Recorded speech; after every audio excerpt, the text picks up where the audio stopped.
Hello, new PACE students.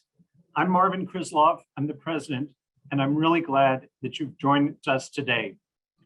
First of all, I'm really incredibly excited to see you soon on our campuses.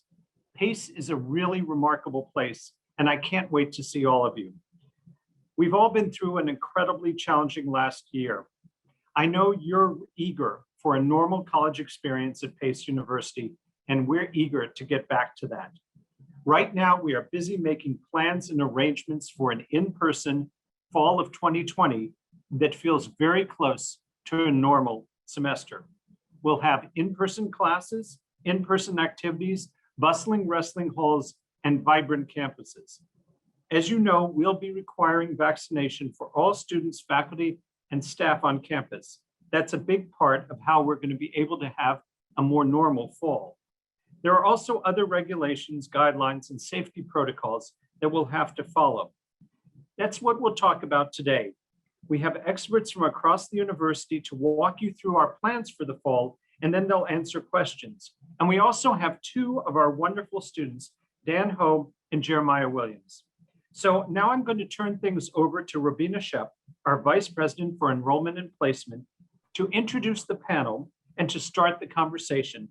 Thanks again for being here, and I can't wait to see you in person this fall. Thank you so much, Marvin. Hello and welcome to all of you new students who will be joining us this fall. Everyone at PACE is so excited to see you arrive. And tonight, our panel is going to answer all of the questions that you have about life and learning on campus for this next academic year. Tonight, it is my pleasure to introduce the panelists. Vanya Quinones, who is our Provost and AVP and VP for Academic Affairs. Rachel Carpenter, our Interim University Dean for Students. Todd Smith-Bergolo, our Interim Senior Associate Dean for Students. Daniel Ho, who's a current student on our New York City campus and is also our Welcome Center coordinator and a tour guide. And Jeremiah Williams, a current student on our New York City campus, who's also a tour guide and an orientation leader. Thank you all for being with us tonight. I'd also like to introduce our moderator, Andre Cordon, who is our Dean for Admissions. And now, Andre, I'm going to turn it over to you. Thank you, Rabina. Thank you all our panelists for being here this evening. And thank you to all of you new students from the West Coast, good afternoon. To the East Coast, good evening. It's been a long journey, long year, working with the admissions team. It's been a long road, but we're at the finish line. We're almost there. We can't wait to have you on our campus. It's going to be great. The New York City vibe is buzzing. Westchester vibe is buzzing. So we just can't wait to have you here. So glad you're here tonight. We have a lot of things to get through. You provide us with a lot of questions, and we're going to go through those questions as much as possible. We have a number of people in the background, wonderful staff working the chats. So please ask your questions. Many of the questions hopefully will be answered during the presentation, but please ask your questions in the chat and we'll get to those as well as much as possible. This event is recorded and we'll have this available to you as well. But please also keep looking at your emails, your dashboard, your Slate admissions dashboard, application dashboard. We will be sending out notifications and communications, updating you with information after this webinar. So please continue to look out for those communications. If you have anything else, immediate questions, please continue to contact your admissions counselor. We're here to help and we'll get you through this, the finish line. Once again, we're almost there. So without further ado, let's begin. I know you all want to know, just generally, what is it going to look like? What are my expectations? What are our expectations of you? What are the policies, procedures? What do we have to adhere to? And to help you with that is our great Dean for Students, Rachel Carpenter. So Rachel, can you give us an overview of what it's going to look like? What can students expect? What should they expect? Just give it to us all. They're dying to hear it. Absolutely. So thanks, Andre. You know, we're looking forward as everybody says, to starting the semester in a way that is much closer to normal.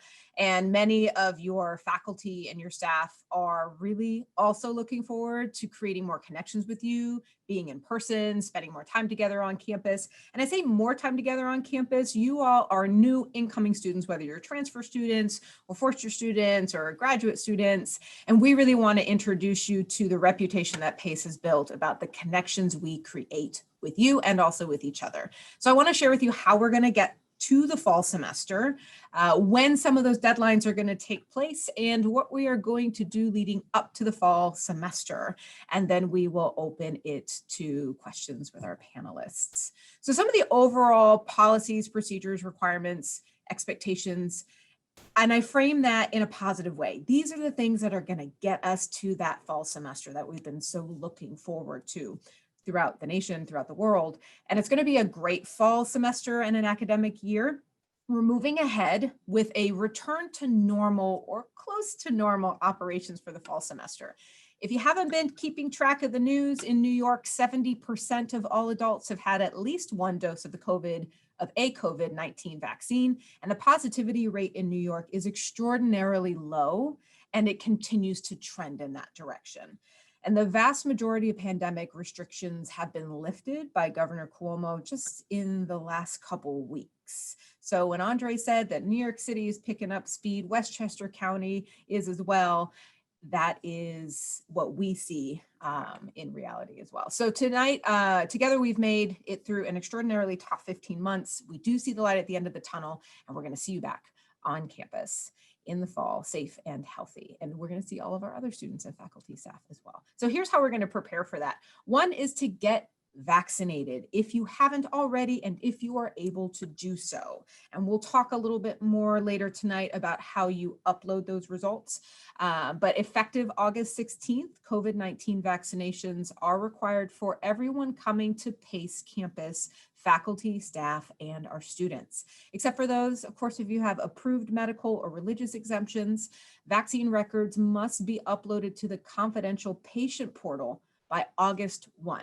If there is one of the many deadlines that you have to have on your minds, August 1 for that vaccine record to be uploaded.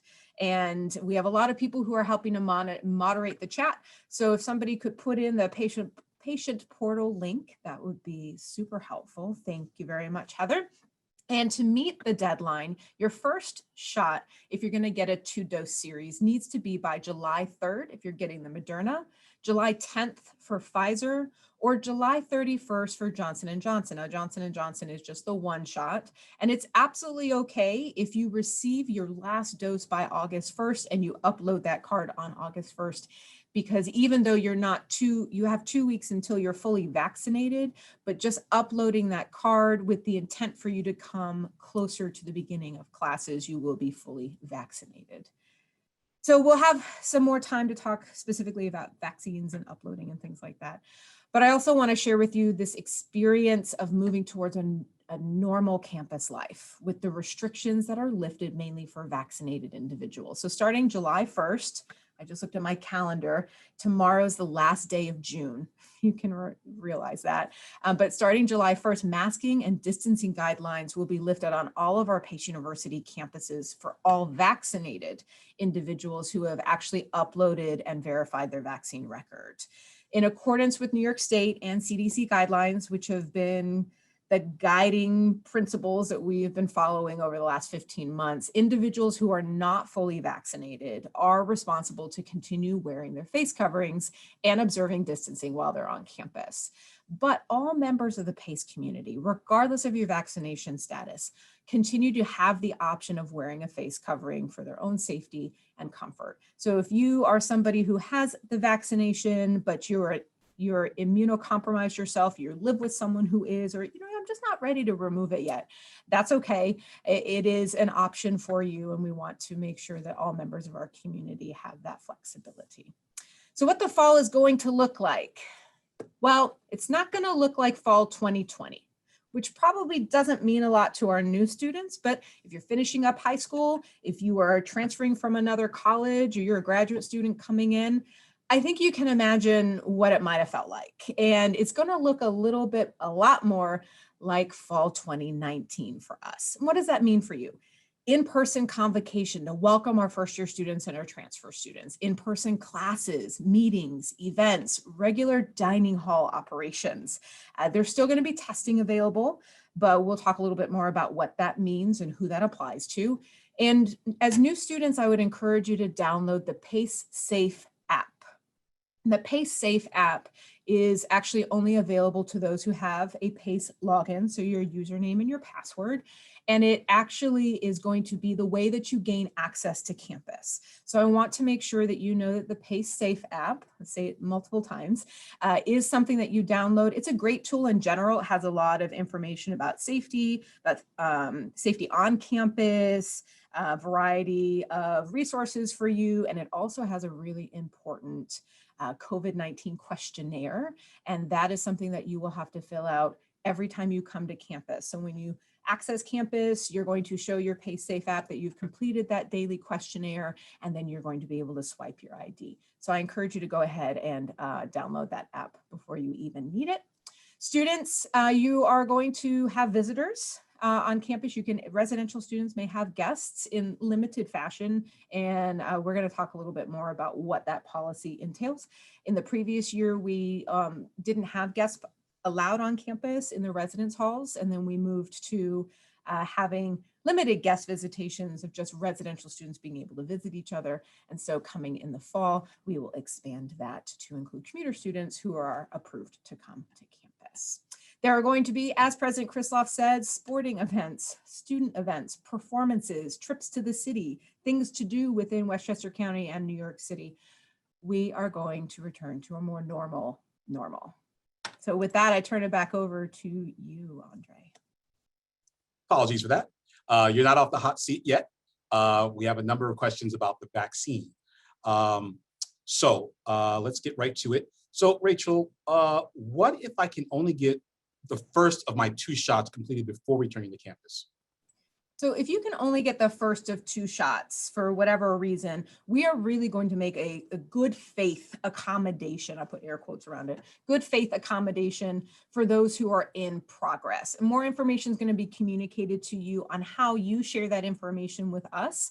You will need to, you'll still be considered unvaccinated, but you're making a good faith effort towards completing that. So you're still going to have to be masked and distanced in a reasonable fashion until you are fully vaccinated. But I just want to reassure you that if you are making progress, we will work with you on that. Great. So continuing, some families are still, weighing out pros and cons of the vaccine.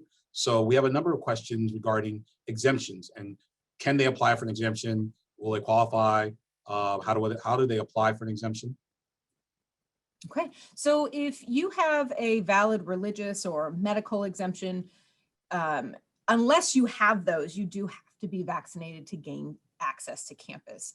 But if you do have a medical or religious exemption, you can request a vaccine exemption for those purposes by submitting a completed form that can be found actually in that confidential patient portal. So when you go to log into that confidential patient portal, you're actually going to be able to scroll down to find the form and some instructions on how you can upload that. Emailed requests for exemptions can't be considered. We really need to contain all of that within this confidential patient portal. And all requests for exemptions for the COVID-19 vaccination need to be formally submitted using those forms. And whether you're uploading your vaccine or your exemption, it can take up to 7 business days for those to be reviewed and approved or denied. So I want you to make sure that you give yourself plenty of time before you're planning on hitting campus, that you have submitted those and given the process time to get through, and you get your confirmation email from our Medicad professionals who are the administrators behind that patient portal process. Great. So further up to that, if I'm granted a vaccine exemption, do I have to quarantine before I come to campus? So in general, the answer is no. You do not need to quarantine before coming to campus. So if you are approved for that exemption, Whether you're a residential student who's going to be moving in with us, or you're a commuter student who is coming to campus to get your books, or you're coming to your first week of classes, there may be a requirement that you will have to upload a negative PCR test to kind of start the semester off with, because you are an unvaccinated individual, but that requirement is still being discussed, and we will provide additional information for you. But if you are experiencing any COVID-19 like symptoms, please don't come to campus. Wait until you're feeling better, or that you can confirm that you had that negative COVID-19 test result. New York State currently does not require a quarantine upon arrival in the state. I've told students before, goodbye to the days of states on and off the travel advisory list. This creates a lot of flexibility for you. But if you are coming to the US from another country, including US citizens, let's say you're going to take a trip to Italy, or there's some other adventure on your agenda before you come and join us for the fall, it is required, not by PACE, it is required that all air passengers who are fully vaccinated still actually have to have a negative COVID-19 test resulted no more than 3 days before travel, or documentation that you've recovered from COVID-19 in the past 3 months before you can even board a flight to the US. The CDC also provides some post-travel recommendations. You might consider a test when you come back. You might think about monitoring for symptoms and so forth. But again, if you're symptomatic, the CDC strongly recommends that you don't travel. And the CDC does have some restrictions for countries that might limit entry into the US. So if you were in those countries during a 14-day period prior to your entry in the US, we really recommend that you check out the CDC travel notice website so that you can check on if any of these restrictions apply to the countries you want to go to before you come to us. Rachel, I Great. just want to jump in a second, Andrea, sorry. No, All of this information, which is a lot, is on our webpage, Return to Campus. So, if and things change once in a while, depending on what's happening out there. So we do send communication to all the students by email, and we try to inform you. But if you have any question, please go to the Return to Campus webpage, and also keep checking it, because things change. We learned that last year, that things change drastically and rapidly. So any changes, we usually update the webpage right away. So sorry to jump in, Rachel, but it's a lot of information, and I want everybody to know where they can find any. Well, and that's why we do these things, and we also record them so that if for, I didn't used to speak as fast as I do now, but after 11 years in New York, this is actually slow for me. So if you want to hit the recording, once it is posted on the website, you'll have an opportunity to rehear that too. New York will do that to you. So one last question with regards to vaccinations. So Rachel, a number of questions came in. So what if I choose not to get vaccinated without an approved exemption? What are my choices? What happens to me then? Right. So if you choose, I'm just not going to get vaccinated, and I'm not going to seek the vaccination exemption process that you outlined. Effective August 16th, only those who are vaccinated or have an approved medical religious exemption will be permitted to access campus. So students who are not permitted on campus may still be able to continue their studies remotely. And I believe our provost has a question coming up about that, because that is a frequently asked question. And also our faculty and staff who, for the same reason, they're not going to get vaccinated or seek an exemption, they're not permitted to come to campus as well. And so we are working within all of our systems possible to help support you in that process. But starting August 16th, we are going to be a vaccinated or exempted campus. Great. So a little bit of a segue. Thank you for that. So Vanya, here's a question for you. So students, there are a lot of questions about this. Will I have the option to take my classes remotely? Yes, but no. But not all the classes. So basically, courses will be offered on 4 modalities. They will be in person, they will be hybrid, which is a combination of in person and abroad, through the computer.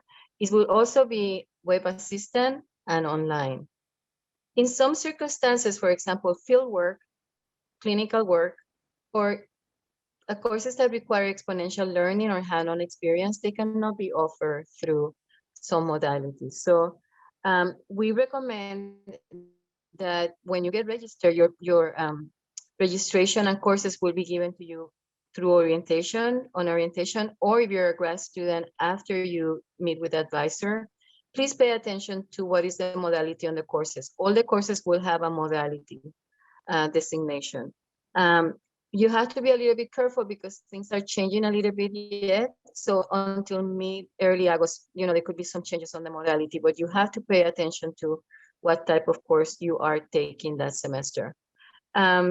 Students will attend to the courses according to the modality that they were registered for. So if you have in-person class, it's expected that you will be in person and not HyFlex. Great, thank you. So this one, I'll turn it to Todd and Susan Ford. She's our Executive Director of Graduate Admissions. Could you elaborate? We have a lot of questions from both groups, undergrad and grad students, about their schedules, about orientation, and when will they receive the schedules, what it would look like. Can you just give a little overview of what that may look like for the undergrad, Todd, and then Susan for the graduate students? Sure. Yep, so for new undergraduate students, whether it be first-year students or transfer students, those students will receive their schedules for the fall semester when they attend their virtual orientation session. So we're having those orientation sessions throughout the summer. We've had some already. In fact, there was one in New York City for transfer students today. If you have not yet registered for orientation, you can go to pace.edu/orientation and register for an upcoming date, but that's when you'll get your fall schedule.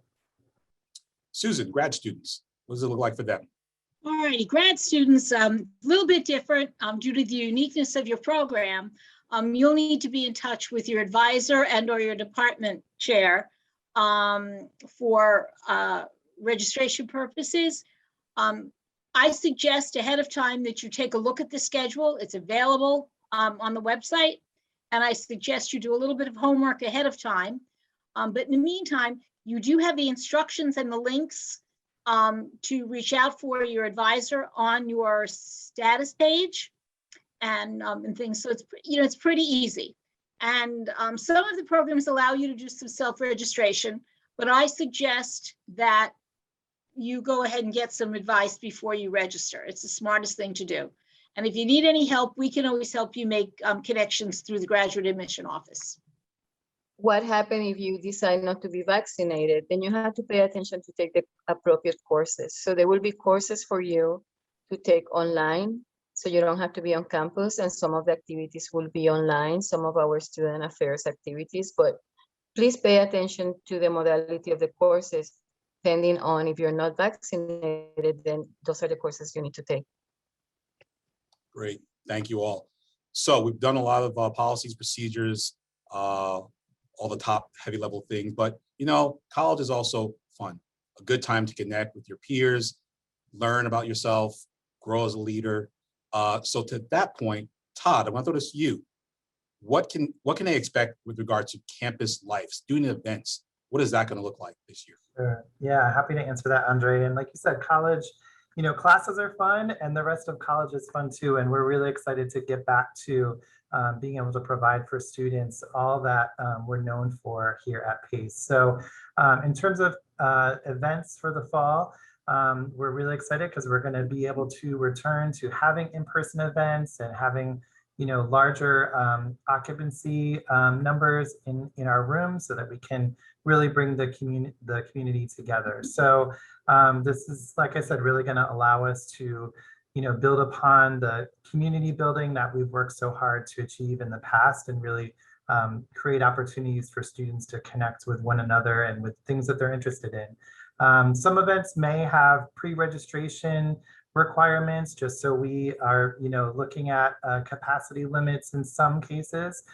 We may track attendance at events, but all of that is, again, in an effort to keep everyone safe and healthy. But of course, as Rachel was talking about before with masks, vaccinated individuals will still have the option of wearing a mask or not. But those who have received a medical or religious exemption will need to continue to follow CDC guidelines and PACE guidelines as well by wearing a mask in those events and while on campus. So those folks on campus, staff and students who plan events are really excited to see you, build community, create traditions, both old and new. And I will say for the fall semester, we do still have some guest limitations in place for events. So student events that are happening on campus will be limited only to PACE community members who are approved to access campus. So again, those who are vaccinated or those who have received an exemption. We'll reevaluate this at some point in the fall semester to make decisions about the spring. But that at this point, those are our plans for the fall. And again, we're working with our student organizations to begin planning in-person events and meetings, and there'll really be a lot of opportunities to get involved and connect with others once you get on campus this fall. Great, thank you so much.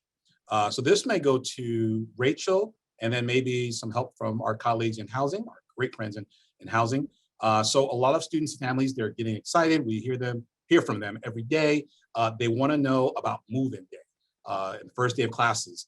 What's the process? How will they be informed? What is that going to look like?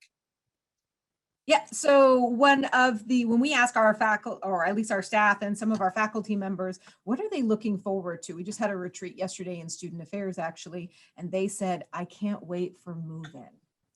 And move-in is not just one day. It happens over a series of days and it leads up to the first day of classes, right?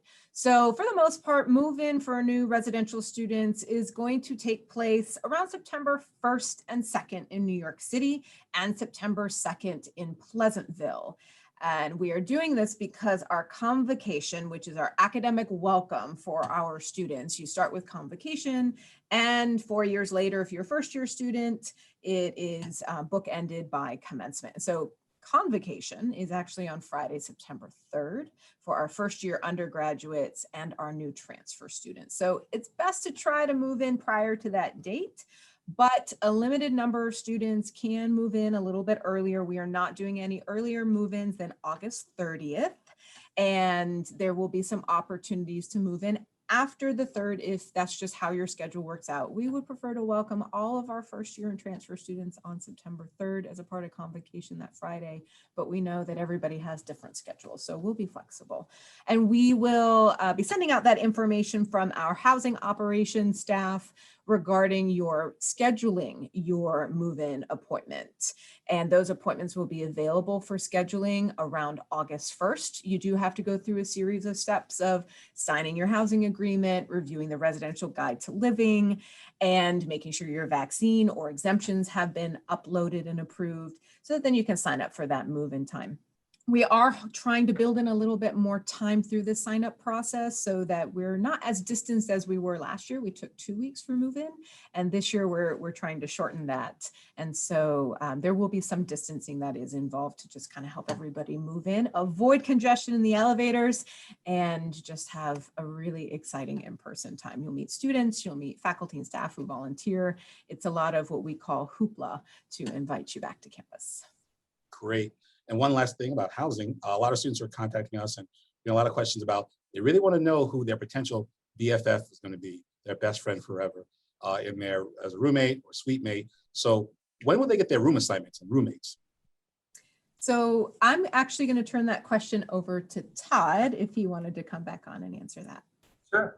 Yep. So the good news is for the New York City and Pleasantville campuses, room assignments have actually already been sent out.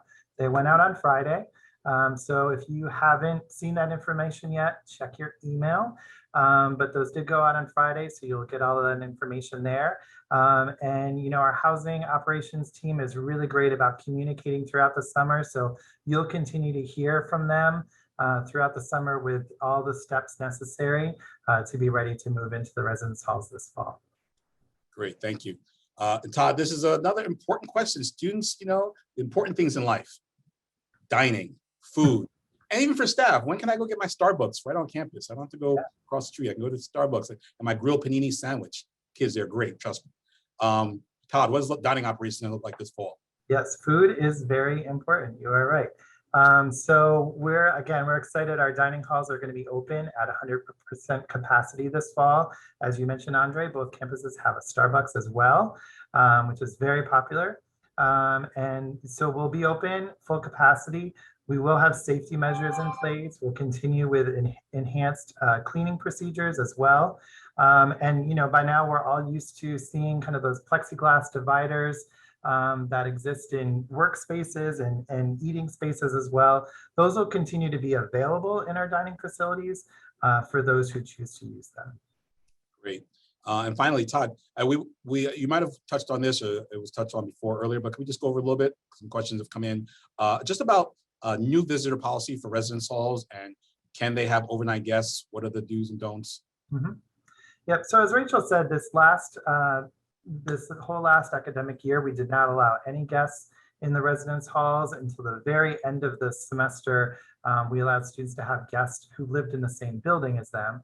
But we are expanding back to, a little bit closer to what our usual policies are. So residential students on campus will be able to have other residential students or commuter students, PACE students, as guests in the residence halls. Now, again, those have to be people who are approved to be on campus, either through approved vaccination or religious or medical exemption. But any of those students are welcome to be guests of others in the residence halls. Again, we'll reevaluate this at some point in the fall semester when we're looking to spring to see, how things are looking at that point and what we want the spring to look like and what we think is safe. But that'll be the policy for the fall. In line with our regular policy, there are limitations around guests in terms of the maximum number of nights that someone can stay over, and that you should ensure your roommate is not only aware that you're having an overnight guest or even a guest for for a limited limited time during the day. That should be a communication you have with your roommate. But with overnight guests, you really want to make sure your roommates are okay with that too. So this summer, you will receive the residential guide to living when you are asked to sign your housing agreement. And that has all of our policies in there, which are updated, in terms of any changes that we've made during this time as we're kind of getting back to our new normal. We will also reserve some rooms in housing for isolation and quarantine if that's a necessity. We had that option this past year and had to use it some, not too much, but we're continuing to have those rooms available in the fall as well if needed. But our aim is to really get back to close to normal occupancy and guest privileges in the residence halls, including lounges and common spaces in the buildings as well. Great, good to hear. So I want to switch it over now a little bit to the student's perspective. So Dan and Jeremiah, wave, say hi. Great. So everyone, we have Dan and Jeremiah, two current students here at Pace University, and they're going to give you a little bit of point of view from their perspective. So Dan and Jeremiah, can each of you, Dan first, and Jeremiah, having lived on campus this year, and since you're here now with us, great. Can you tell us about your experiences living and being on campus, and then give some insights to our commuter students that are out there? What can each type of student on campus, commuter, can expect to look forward to from your perspective? Dan? Absolutely. Thank you so much, Andre. So being on campus, it has always been a really great way just to be with your friends, your classmates, and coworkers if you do decide to work on campus. Even during the height of everything going on, we were still able to hold events and be an active community, whether it be virtual or distanced. But with all the hard work that has been done from faculty, staff, and especially the students with all the safety precautions and everything and vaccinations, we're finally able to return and be able to attend events like sporting events, club meetings, and so many other things held by different organizations. And it's really exciting to be able to just kind of be back to where I was. I'm a rising senior now, so it's really nice that I'm able to have like a senior year kind of back and put all this in the past. And for commuter students, I have a lot of friends that are commuter students, and there's always opportunities to get involved, whether it's clubs, organizations. We even have the commuter lounge on the Westchester campus where everyone loves to hang out. It's at the top of our student center, and it's a great place just to kind of be you and be with your friends and stuff like that. Jeremiah?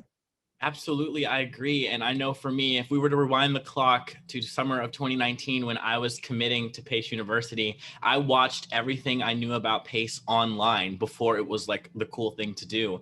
And I just remember how excited I was to actually be on campus over the past year, especially with it going how it was, and being able to still be in New York City, still have the hybrid options for students who were wanting to learn in person. So I was able to still, have the best of both worlds given the circumstances. And I know firsthand, being a part of the Residence Hall Association, which is all about putting on fun events for students living in the residence halls. And we did not disappoint. We showed out all throughout the virtual time, lots of game nights and movie nights on Zoom. Had a lot of fun, and commuter students found a lot of friends they otherwise might not have been exposed to by being off campus during that time. So overall, for the past year especially, I enjoyed being able to be on the New York City campus, being able to fully live out my college dreams, because let's be real, you only get one shot at this undergraduate college experience. My parents still call back the times of them in college, and I'm like, they remember it that well? Okay, maybe so should I. So I think this is a great stepping stone moving forward that we'll all be able to re-enter that phase of our college experience. And for commuter students, you'll be able to have some fun on campus for sure too.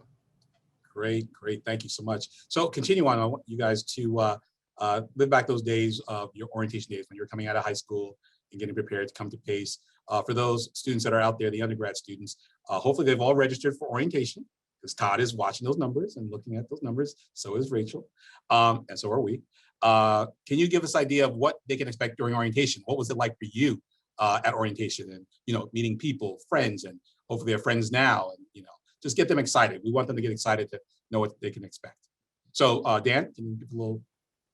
Yeah, absolutely. So my orientation was way back in 2018. Jesus Christ. Wow. Yeah, it's like, for me, that's way back now. Wow. But yeah, it was actually my orientation group. I'm part of the swim and dive team here on campus. So I was actually in my orientation group was with two of my other teammates. So it was great to be able to go ahead and meet them and just kind of make those friends off the bat. But even then, I also still have one of my friends that I still talk to every day. We still hang out all the time. She was actually in my orientation group, and I came all the way from Florida. So it's about 1,000 miles away from my res hall to my house. And it's really different being from such a different world in Florida to coming to New York, and just kind of like everything was so much fun. We had a lot of cool things that we did during orientation. We all hung out as groups. We were with our orientation groups. We were as a whole. And it was just a really good experience to be able to meet my future classmates, some of my professors, my advisor, who I hold near and dear to my heart. She's amazing, even through all of my billions of questions that I have about taking every single class that I want to take. And it was great to have that opportunity. And you guys actually do have the opportunity to do that as well, because we are holding in-person summer Saturdays for incoming first-year students that you can register for as well. Yeah, I want to echo what Andre said. Get excited for orientation. I'm an orientation leader, so I can give you a sneak preview of what to come, especially as the summer is starting underway. We've had one of our first year experiences and our transfer orientation earlier today, one of them. So I'm definitely familiar with the energy level that we can bring to the screen to help get ready for this new semester on campus. I remember in the summer of 2019, which, yes, Dan, does still feel like a long time ago, even though mine was only a year later. Orientation was everything for me. Similar to Dan, I was coming from another state. For me, it was Texas, and I had never been to the campus before. I committed to Pace due to the stellar Welcome Center online programming. So I had wanted to have the best orientation possible, because it would be my first glimpse on the East Coast and at Pace, and it definitely delivered. My orientation leader was great. She helped me make a lot of friends for my very first people that I met at Pace, and I was really grateful for that. And over this summer, we're having a lot of fun events, a few videos that are going to be really exciting for students. Yes, you'll see me in them. I may or may not be wearing a blazer. It may or may not be to a theme song of a popular reality show, but all of that to say, you're going to have a lot of fun, and really orientation and coming to campus is all about starting this part of your life, this next chapter. So get excited. Perfect words. Great, thank you guys. This may be for you, but I'll turn it over to Rachel or Todd, and you guys may chime in with your experience here at Pace. Students or questions about getting a job on campus, or either work study or just full-time employment, part-time really for a student. What's that process look like, and what can students expect with that? Who can help them? Sure, I can take that. Todd. Rachel pointing at me too. So yeah, we do have a lot of on-campus jobs. They definitely will start to appear a little bit later in the summer. There'll be more and more, but you can just go to careers.pace.edu, and someone will stick that in the chat for everyone. But careers.pace.edu, and you can see all the jobs that we offer here on campus. So like I said, I haven't looked at it recently, so there may not be a lot right now, but certainly towards the end of the summer, when we know more students are looking, and we have a sense of what students are returning into their positions and what positions are opening up, you'll see more and more postings. So definitely check that out. And there are plenty of jobs each year. And so we'd love to get you connected into a variety of different opportunities on campus. So Great. I just want to jump in because Yes, one of please. the things that we're really proud is of our career service. So please join, go and talk to them, go and visit them. They have jobs at Pace, and they also have jobs in the community, and they also have internships. So you can start doing internships pretty early if you're an undergrad or a grad student. So get to know career service and get to know the opportunities that we provide. That's all Pace's opportunities. So there's a lot of opportunities for your development. So when you graduate from Pace, you can have that job, that career that you're looking for. So, visit them regularly. Be sure that you have a commitment to just grab any opportunities, including internships, including pay or volunteer jobs. Great. So I'm looking over in the chat, and many of the questions are really specific, student specific to a particular situation, and they've been answered, are being answered by the group in the back. And any other questions has already been covered. So I would ask that any of the guests review this recording later on and look at the website for many of the information that was provided today. So with that, I want to ask each of the group, each members of the group, just to give your overall advice for new students for these last 2 months now we have and preparing to come to Pace. What would you offer as advice to them? So I'll start off with our fearless leader, second in command, the provost, Vanya. My advice to everybody is to enjoy the ride and let the process go. There's a lot of people that will support you, advisors. There's a lot of support for student affairs. There's a lot of things that will help you to achieve your dream. Just come and enjoy the opportunities at Pace and try to say yes to everything. Learn to say yes. Learn to ensure that you enrich your career and that you go and see an advisor and go and see your professor and go on to career service and talk to people. Don't be shy. So say yes, don't be shy, talk to people. We're here to help you. We have created a network to ensure that you will be supported, but we need you to participate and we need you to reach and to talk to people. So that's my advice. Great. I'll mix it up a little bit. Jeremiah. Yes, caught off guard, but always ready. Always ready. He's a go-getter. You're a go-getter. That's what Pace is. Right. You saw my eyes do the dart. No, I know the answer to this. Student to student, let's talk. You earned it. You deserve to be at this campus. You've earned all of the things you've had coming to you for all of this time in high school, all of the hard work, all of the late nights, all of the overnighters, all of the last minute study cram sessions for your tests. And now you are here. You're at the next phase of your college journey. So remember your value, remember your worth, feel excited and empowered through that. Not everyone knows what they're doing. We all do a great job of making it seem like we do. And so just knowing that you can lean into that and feel empowered that other people around you are wanting to be your friend, or wanting to go apply for the same jobs, or wanting to go succeed in their careers should be something that should find you great relief and great comfort. And you're going to crush it because you earned it. Sure. Wow, Jeremiah, you're hard to follow. I know.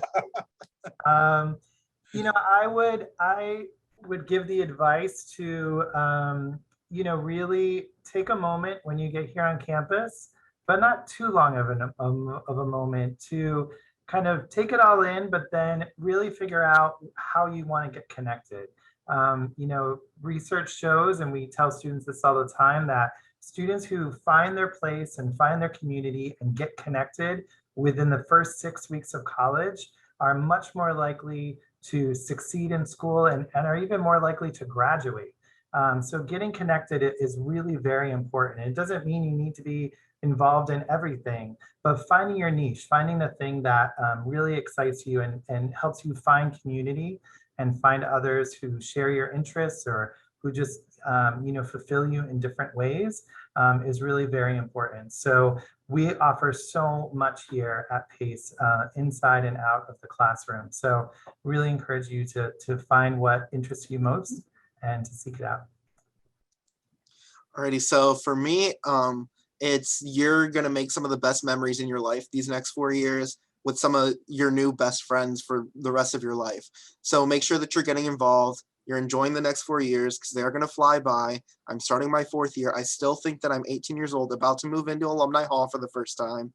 But these last 4 years flew by and I wouldn't change it for anything. And for any of the parents out there, your kids are going to an amazing place. They'll thrive. They're going to become amazing people, students, professionals, and everything in a safe and loving and caring environment as well. And to wrap it up, Rachel. I was hoping maybe when you said, and Dan was going to close this out because that was great. Him and Jeremiah, like the students just blow us out of the water every time. I think it's because they're actually like living the experience. I've always told my parents that, or my parents have told me, so you went to college and you just never left, because we all just continue to stay in the college environment. So I would say that, and this goes for our graduate students too, our transfer students, our first year students, try to be inclusive here.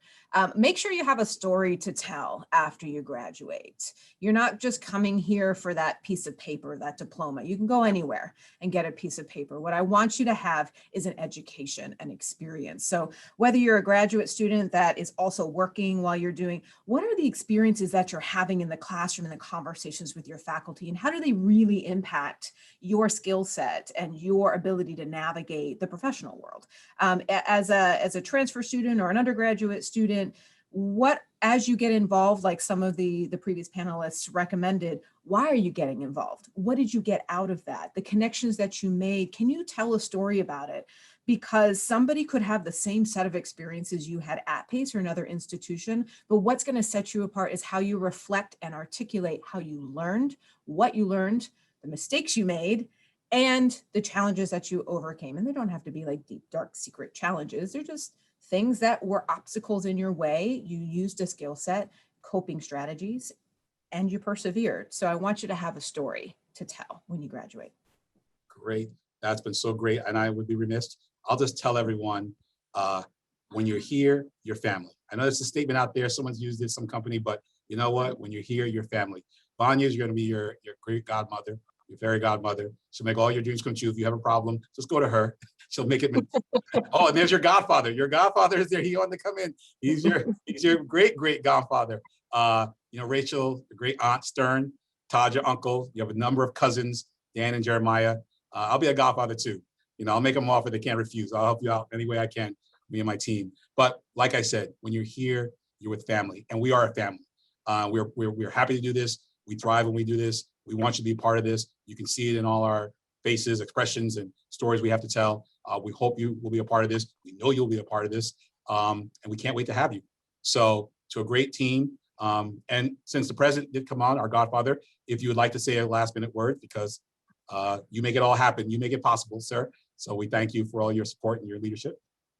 Well, welcome to the family. As you can see from our wonderful students, we really have an extraordinary community, and we can't wait to meet you and to welcome you. Great. He's like Russell Simmons, short and sweet. Thank you and good night. Thank you all. Please keep in touch with us. Have a wonderful evening. Good night and so long.